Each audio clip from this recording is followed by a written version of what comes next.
Yes, people, or what is popping YouTube? That's how I need to start the videos. That's like the trademark. And sorry for the lack of uploads, man. It's been a super busy Christmas period, and then I got a little bit ill as well. But don't worry, no excuses. I'm back with more videos, and today I've got a good one for you guys. We're going to be reviewing every single Mancera fragrance that I've got in my collection. And in total, in my collection, I've got 7 Mancera fragrances. They're right beside me. And the ones we've got is Tonka Cola, we've got Amore Cafe, we've got Of the Wild, we've got Intense Red Tobacco, we've got French Riviera, and we just picked up 2 new additions last week, which is Intense Cedrat Boise, and we've got Instant Crush. So we're going to be talking about those today. So if any of those fragrances are on your list to buy, then you might want to stick around. And of course, Mancera is a brand that gets loads and loads of hype on social media and in stores. They got big stands everywhere. And I think the main reason is obviously the price for a niche fragrance. They're on more of the affordable side, matching even some designer fragrances. And on top of that, the kind of range that they've got there in terms of different scent profiles. They've got their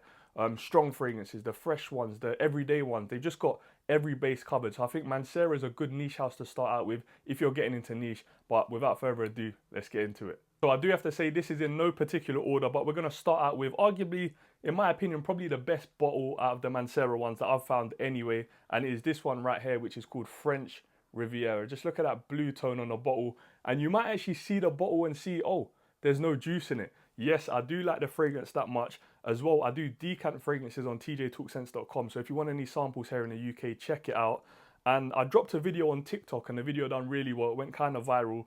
And literally this bottle sold out within 2 days. It's that nice. But let me give you my thoughts on how it smells. So for me, French Riviera is definitely, without a doubt, the best summer fragrance from Mancera. It's just, it opens up. I just know how it smells. I wore it all summer. It's got orange in the opening, lemon in there as well. And you would just think it's just a standard freshie, but it's not. It dries down, a little bit salty, it's aquatic, it's got like that fresh kind of airiness. And the name's perfect, like French Riviera, that's what you would kind of expect if you went out there walking down the beach along the coast and stuff like that. But then as this fragrance dries down, you get some amber in there, a slight bit of musk. And I've said it a lot, and I've seen a few people who tried it in store message me and be like, I get exactly what you're saying, because in this fragrance I pick up like a sun cream or a sun lotion kind of vibe as well. And French Riviera was my most worn summer fragrance last year, and the year before that it was my other favorite, which is Dolce & Gabbana Light Blue O Intense. But this just pips it, man. The performance on this is fantastic. If you wear this fragrance, you're going to get easy 9-10 hours plus. And I know loads of people lack getting a strong summer fragrance, and I'm telling you, this is it. And everyone wants to know, oh, is it gonna get you compliments? Like, is it a compliment getter? This definitely is. I remember I went and met my guy Ragnar. I sprayed this about 3-4 hours before I met him, and then like 2 hours into us like smelling stuff in Harrods, we went back to the car, and he was like, what are you wearing today? And it was French Riviera, so that was a big compliment from obviously another fragrance influencer. So yeah, man, if you want compliments, I think this one's the one to go for. And next up, a very popular fragrance. We are going with this one right here. You might think this is the OG Red Tobacco, but it is not. It is Intense Red Tobacco. So I tried this fragrance first in Paris back in August, and I think it just come out because no one here in the UK could even smell this. And I saw it in the shop, in the Montal store, and I was like, oh, let me give it a little sniff. I liked how it smelled. It was better than the OG for me. And I bought a 60 ml bottle, and then I sprayed it on that evening, and I was like, I actually really like this fragrance. So the next day I put up a story, who wants to buy a 60 ml bottle? It sold in like 2 seconds, and I used that money to buy the 120 ml bottle. And yeah, it was a good decision at the time. I'm not sure about now, but yeah, man, let me explain a bit more. If you've seen anyone who's tried this fragrance, you know it's kind of like a Marmite type of fragrance, whether you're going to like it or you're going to hate it. There's no like, oh, I rate this like a 5 or a 6. It's either a 2 or a 3, or it's a 9 or a 10. And what you're going to get in this fragrance, obviously Red Tobacco, if you tried the original, you'll know, it's kind of a smoky, dirty, a little bit animalic tobacco fragrance that has some real power to it. The OG lasts all day. It's a beast mode fragrance. This, it lasts a long time, but I wouldn't say that long after like wearing it several times. But the difference in the Intense is that it's got the note of leather in there, which I just feel like smooths out the harshness with the kind of dirty animalic kind of feel to it. And for that reason, I think it's actually better than the OG. And in the opening, I do kind of smell like green apple, because a lot of people do say this is very similar to Parfums de Marly Carlisle, which I've got behind me, and that is one of my favorite fragrances of all time. It does have the similarities to it, but yeah, for me, this doesn't come close to Parfums de Marly Carlisle. So my overall opinion on this one, if you want a beast mode fragrance that's going to last all day long and you like it strong, you want to be noticed when you walk into rooms, I would probably go for the OG. But if you want something a little bit toned down, a little bit smoother, go for the Intense. When this bottle finishes, will I be rebuying another one? I've got to say probably not, to be honest, because Parfums de Marly Carlisle has it all. And now let's move on to the next one, which is of course Intense Cedrat Boise. There is the bottle right there. And I think probably from the house of Mancera, after Red Tobacco, the OG Cedrat Boise is probably the most sold fragrance, I would have to guess. And I've said for a long time, since I first tried this one, Intense Cedrat Boise, that this is better than the OG. There's just something a little bit better about it. It's got some more character, whereas I feel like the OG Cedrat Boise is just a little bit more basic and just kind of linear. And I've got to give you guys an atomizer testing on these, man, because these are beautiful. How have I not done it yet? I don't know. Just look at that, man. That slow, long projection is lovely. But this one, if you've tried the OG, you know it's a lemon citrus fragrance. But this Intense one, it's got some differences. This is obviously opens up juicy with that lemon in there. It actually reminds me of the yellow gummy bears you get in the packets of Haribo's. But then it's got some added spices. It's a little bit more darker.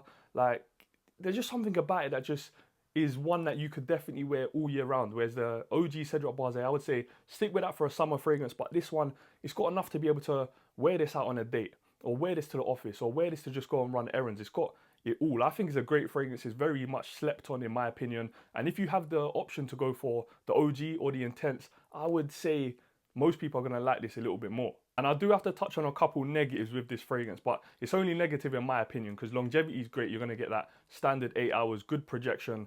But for me, the opening's great, but as it dries down in the base, you get the notes of musk and oak moss. And if you've watched any of my TikTok videos or other videos I've dropped, I'm not a huge fan of oak moss. I just don't like that dry, kind of grainy feeling to a fragrance. I think a fresh fragrance should just stay fresh the whole way through.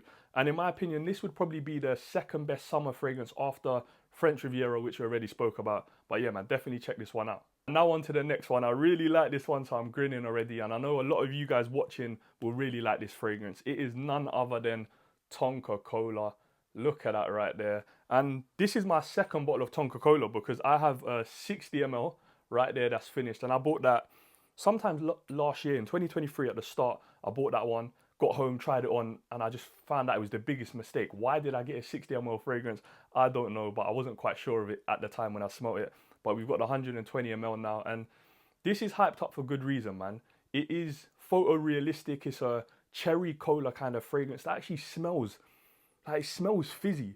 But I think the most slept on feature of this fragrance is that lemon in the open, and I think it's Sicilian lemon, I believe. I don't know the difference, to be honest, but it just gives it like you're on holiday and you've just got into the hotel when you get that first drink, you know, you just get asked for like a 7-Up or a Sprite and they put that lemon on top and you're like, yeah, I'm on holiday now. That's what this has in the fragrance. It's got that kind of vibe to it, and I think that's why I like it so much. That lemon mixed with a cherry, beautiful. And a lot of people will probably say, yeah, but who wants to smell like a cherry cola or a Dr. Pepper or Coca-Cola? I get it, but once you put this on skin and you're walking around and you feel it projecting on you and other people are smelling it as well, you'll understand, man. So don't hate it before you've tried it. And I know we mentioned the opening and that's all great and stuff, but the dry down is even better.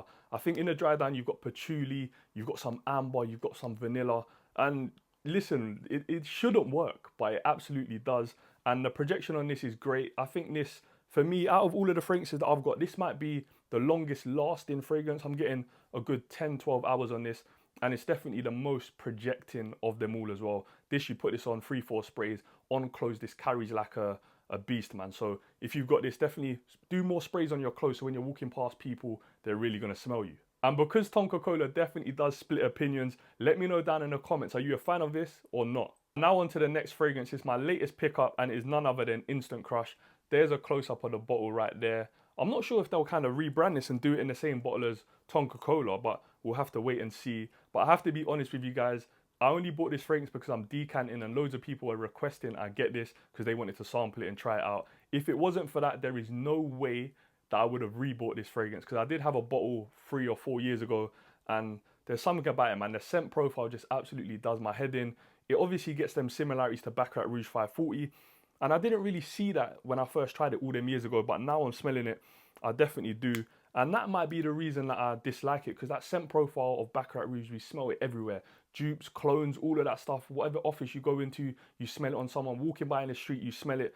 And when you smell something too much, it kind of gets on your nerves. So I think that's why I dislike this one at the moment. And I do think I'm being a little bit too harsh for what it is, because performance-wise, out of a Mancera fragrance, is great. You're getting 10, 12 hours plus. It's got some citruses in there. There's saffron. There's even a little bit of ginger. And then the dry down with some amber, musk, and I believe vanilla or tonka bean as well is great. But I just think if you want to smell like Baccarat Rouge 540, just save up and get Baccarat Rouge 540. And now let's move on to the second from last fragrance out of the Manceras I've got in my collection. And it is none other than Amore Cafe right there. Now this is absolutely gorgeous. I have already dropped a full review of Amore Cafe on my channel, so if you haven't seen that video already, check it out, because I go into a little bit more detail. But yeah, man, this is something special. This came out, I believe, October or November last year, and I couldn't hang about. I bought this on the Mancera website straight away, and this is the most perfect gourmand fragrance. If you like that kind of coffee and vanilla, this is the one for you. So the first time I got it, I was just in love with it, man. Done a few sprays on my hand. You got through the coffee in the opening, that stays throughout the fragrance, but it tones itself down a little bit. It's got some vanilla in there. It smells like vanilla ice cream. It's got a note of brown sugar. And in the fragrance, in the opening, it's got the note of amaretto, but I didn't pick that up too much, I have to be honest. But as it dries down, you get kind of like a pancakey syrup kind of vibe. It's like toffee or something being caramelized. And I really think that is what the amaretto is in this fragrance, instead of it being super boozy. But nah, man, this is really special. And I did mention this, that was my second bottle of Tonka Cola, and we're ready on my second bottle as well, because this one is now finished, because I think I was the only one to have a review up on the time, and when I put this on my website for people to purchase, this one went crazy. This is my most sold fragrance, definitely. And for a long time before this one come out, Tonka Cola was definitely number one for me, but now Amore Cafe is definitely a number one spot, and I cannot see anything knocking this off. And at the moment, man, it's super hard to get your hands on one of these bottles. I think here in the UK, oh man, I think here in the UK, we can only get it directly off of Mancera's website, but you have to pay import fees and stuff, so it's a little bit more expensive. But as soon as I see this in Harrods, best believe I'm picking up 2 or 3 bottles, because it's that good. If you go to Harrods and they've got a tester bottle, please put your nose on it. If you can get a sample or know anyone who's selling samples, please try it, because I'm telling you, as soon as you try it, it's going on your wish list. And last but not least, the funkiest bottle out of the ones I own is none other than Of the Wild. Now there is the bottle right there. And this was kind of an impulse purchase, and I would say this is the most confusing Mancera fragrance that I own, because if you look up on the website or even go on Fragrantica and look at the notes, you're going to see pear, strawberry, toffee, even vanilla pod. And what's that going to kind of tell you about the fragrance? You're going to think it's a sweet fragrance, right? You're going to think it's going to be slightly gourmandish as well, but it's nothing of the sort. It's definitely more floral. It's a little bit musky, and I don't pick up hardly any sweetness at all, which is kind of disappointing. I thought I did when I got it in the store, but then when I got it home and tried it, it just wasn't it. And you can see by the juice in the bottle there, haven't really used that much at all. Now, of all of the Mancera fragrances in my collection, I'll probably have to say this is my second least favorite. I would say Instant Crush number 1. This is then number 2. And that's not me saying it's kind of like a bad fragrance. It's not at all. It does smell nice, but it's just not. It's not living up to my expectations of what the notes are in the fragrance. And in terms of projection as well, it's probably one of, is it the worst? Yeah, I'd probably say it's one of the worst. I'm only getting around 5 to 6 hours longevity, and the projection is not great at all. And yeah, man, that is my thoughts on the Mancera fragrances in my collection. Please let me know down in the comments how many Mancera fragrances you got in your collection, and which one is your outright favorite, and which one do you even want to buy. And if you like a video like this and you want to see me do more, let me know which house to dive into next, because I think I'm going to do Montal fragrances, because I've got about 7 of them in total that I can get my hands on. So that should be good as well, which is a sister company of Mancera as well. So they need to hit me up, man. But anyway, I hope you guys enjoyed the video. If you're not subscribed, please do. Make sure you hit like, comment, share, all of that good stuff. And I'll see you in the next video. Thank you for watching. And as always, love for the love, my people.